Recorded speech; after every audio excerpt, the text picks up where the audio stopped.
बयान तो इस प्रदेश में एक दल कह रहा है कि हम 400 सीटें लाएंगे, एक दल कह रहा है हम 350 सीटें लाएंगे। 3 सीट आपके लिए छोड़ दिया लोकतंत्र के लिए। एक दल कह रहा है कि हाँ वो 3 सीट तो आपके लिए छोड़ा है। वो मैं भी पूछना चाहता हूँ कि हमारे लिए छोड़ेंगे अपने चाचा के लिए, हमारे लिए छोड़ेंगे अपने चाचा के लिए छोड़ें, वो चाचा किस लोकतंत्र के पैरी है, ये भी उनसे सवाल पूछना चाहिए। मुझे समझ में नहीं आता, छोटी पार्टी हम, लेकिन नरेंद्र मोदी जी से आप पूछिए तो पहला शब्द किसका लेंगे? राहुल गांधी।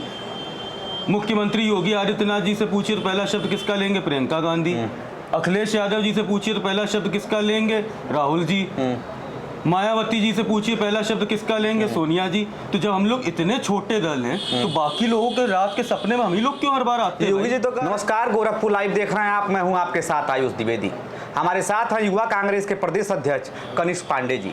कनिष्क जी, गोरखपुर लाइव में आपका स्वागत है। नमस्कार। सवालों पर आते हैं, गांव आप लोग दस्तक दे रहे हैं, कितनी सफलता मिल रही है कि वैसे ही चल रहा है?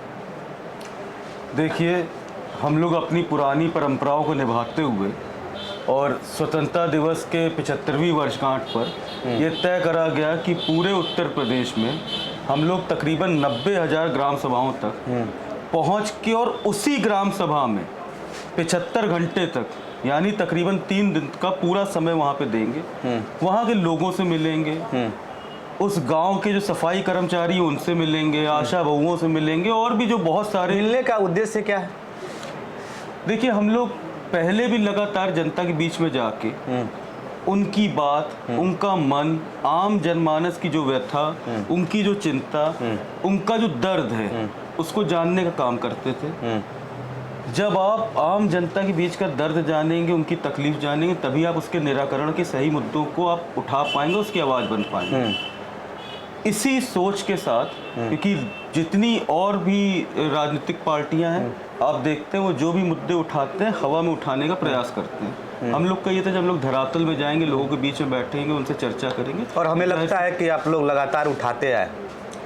अगर आप नहीं, मेरा इस पर सवाल है, इसलिए मैं पूछ रहा हूं। सक्रिय विपक्ष की भूमिका की बात करें तो चाहे उन्नाव कांड हो, चाहे हाथरस कांड हो, चाहे किसानों का मुद्दा हो, चाहे बेरोजगारी का मुद्दा हो, लगातार अगर उसमें एक सशक्त आवाज बनने की कोशिश करते हुए कोई दल अगर आगे आता हुआ दिखा है तो मैं इसको पूरी जिम्मेदारी से कह सकता हूँ वो कांग्रेस पार्टी। आप लोग इतना अच्छा काम करते हैं, आज़ादी के बाद से कई दशक तक आप लोग की सरकार रही, प्रदेश में भी रही और केंद्र में भी रही।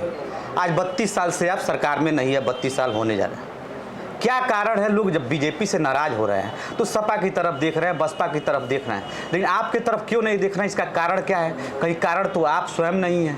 पता नहीं, हमें तो ऐसा नहीं लगता। हम लोग 3 दिन तक जहाँ पे थे, वहाँ पे जितने भी लोगों से हम लोग मिले, अधिकांश लोगों ने हम लोगों पे पूरी आशा जताई और उन्होंने ये विश्वास जताया कि अगर आप लोग मजबूती से हम लोग के साथ में यहाँ पे संगठन आपका आके यहाँ पे चुनाव लड़ेगा तो हम लोग पूरी ताकत से आपका सहयोग भी करेंगे। और हमें उम्मीद है कि अब की बार हम लोग प्रियंका जी के नेतृत्व में एक मजबूत चुनाव के उसमें हम लोग आगे बढ़कर चुनाव लड़ेंगे। प्रियंका जी नेतृत्व ही करेंगे कि मुख्यमंत्री पद की दावेदार भी रहेंगे? देखिए, हमारी पार्टी में लीडरशिप कौन रहेगा, कैसे रहेगा, क्या प्रक्रिया रहेगी, ये पूरी एक दिल्ली में पूरी एक समिति बनती है। उसके बाद ये तय होता है कि कैसे चुनाव के पहले प्री पोल हम सीएम फेस देंगे कि चुनाव के बाद हम सीएम फेस देंगे।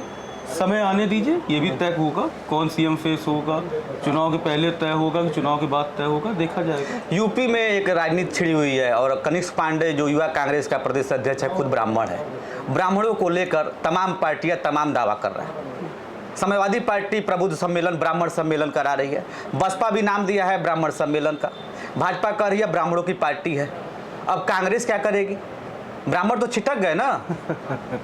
देखिए, कांग्रेस पहली चीज, ब्राह्मण, ठाकुर, यादव, हम इस विचारधारा से ऊपर उठकर समाज के सारे वर्ग को, जो भी व्यक्ति इस देश में हिंदुस्तानी है वो हमारे लिए हमारे घर का है, हमारा उससे निजी जुड़ाव है। हम इस सोच के साथ हमेशा राजनीति करते रहे हैं।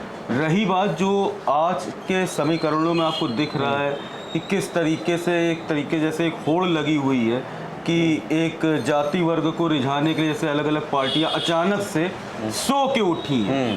पिछले 4 साल से जैसे वो गहरी नींद में थी, तब उनको कोई भी मुद्दा नहीं याद आ रहा। समाजवादी पार्टी को जातिवादी पार्टी मानते हैं कि नहीं मानते हैं आप? देखिए, मैं कांग्रेस के बारे में टिप्पणी कर सकता नहीं, आपने कहा जाति की बात किया ना, जातिवादी ये तो पार्टी। आपने मुझसे सवाल पूछा कि समाजवादी पार्टी, बसपा, नहीं, ये वो- सब लोग एक जात के पीछे भाग रहे हैं। हाँ। तो अगर कोई पार्टी एक जात के पीछे भाग रही है, जैसा आपने सवाल करा, इसका मतलब वो जातिवादी पार्टी होगी। तो आप भी तो गठबंधन कर लिए समाजवादी पार्टी से 2017 में। 2017 में हो सकता है वो जात के पीछे ना भाग रहे हो, उस समय हमने गठबंधन करा। अभी अगर कोई पार्टी जात के पीछे भाग रही हो तो हो सकता है मुझसे गठबंधन ना करे। हाँ, 2022 में कांग्रेस के पास चुनौती क्या है? एक सवाल और आता है कि आप पहले राजा थे, आज स्थिति रंक की हो गई है। इसका कारण क्या है? 32 साल से आप उत्तर प्रदेश के शासन में नहीं है, देश के शासन में लगभग 10 साल से ऊपर हो गए। क्या कारण है? देखिए, कि आपको अभी जनता क्यों नहीं चुन रही आपने है? खुद ही बताया कि कई दशकों तक देश सत्ता में में आप हम नहीं लोग रहे। सत्ता में सत्ता में रहे। सत्ता में रहे।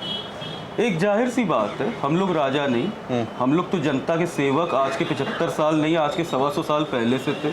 125 साल पहले से हम लोग आम जनता की आवाज़ उठा रहे थे और वही प्रथा को हम लोग खींचते हुए आज तक भी लेके आए और आज भी हम लोग आम जनता की आवाज़ उठाने का काम कर रहे हैं।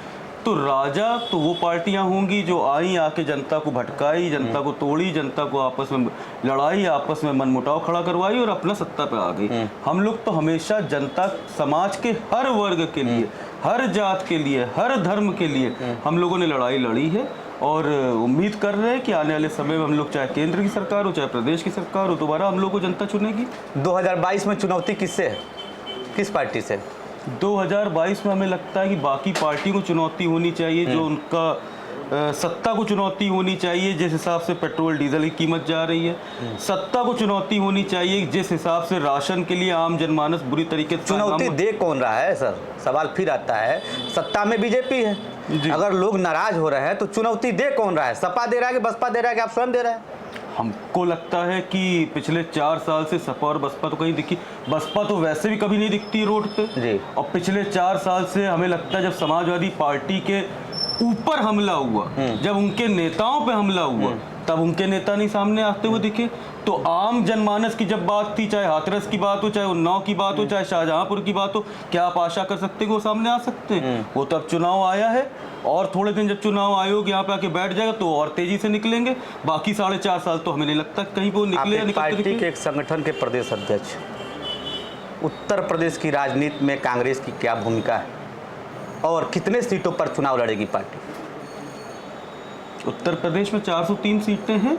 गठबंधन होगा कि नहीं होगा? मेरे कहने का मतलब यह था। देखिए, गठबंधन पार्टी, समाजवादी पार्टी तो कह रही है नहीं करेंगे, नुकसान हो जाएगा। पार्टी, वो उनकी पार्टी क्या कह रही है, उनकी सोच है।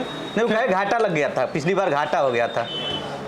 हो सकता है हम लोग भी ये कह सकते हैं बड़ी जिम्मेदारी से कि उनके साथ गठबंधन करने से हम लोग को भी बड़ा घाटा हुआ हो। खैर छोड़िए, वो भूतकाल था। अब हम लोग बात करते हैं भविष्य की।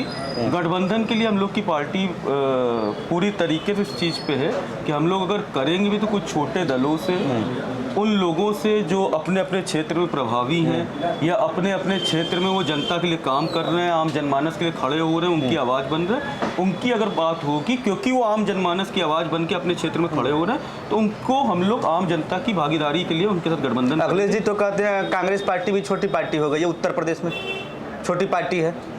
मुझे समझ में नहीं आता, छोटी पार्टी हम, लेकिन नरेंद्र मोदी जी से आप पूछिए तो पहला शब्द किसका लेंगे? राहुल गांधी। मुख्यमंत्री योगी आदित्यनाथ जी से पूछिए तो पहला शब्द किसका लेंगे? प्रियंका गांधी। अखिलेश यादव जी से पूछिए तो पहला शब्द किसका लेंगे? राहुल जी। मायावती जी से पूछिए पहला शब्द किसका लेंगे? सोनिया जी। तो जब हम लोग इतने छोटे दल हैं तो बाकी लोगों के रात के सपने में हम ही लोग क्यों हर बार आते हैं? योगी जी तो कह रहे हैं कि प्रियंका गांधी को आना ही नहीं चाहिए, वो तो बड़ी नेता है।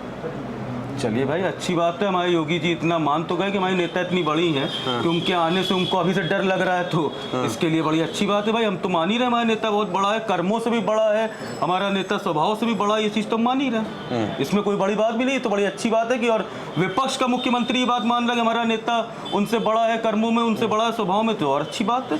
पहले ही उसका अपना हथियार छोड़ के भाग रहे हैं। शिवपाल जी से गठबंधन हो सकता है क्या?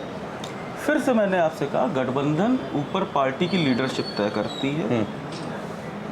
कौन से दल कहाँ पे किस तरीके से आम जनमानस की आवाज़ उठा रहे, ये समय बताएगा कि आगे चल के देखते अच्छा, हैं। संजय निषाद वर्ग के एक बड़े नेता हैं जो पूरे प्रदेश में उभर भी रहे हैं और 17 से 18% उनकी भूमिका भी है, निषादों में उनकी अच्छी पकड़ भी है, हो सकता है MLC बन जाए, मंत्री बन जाए।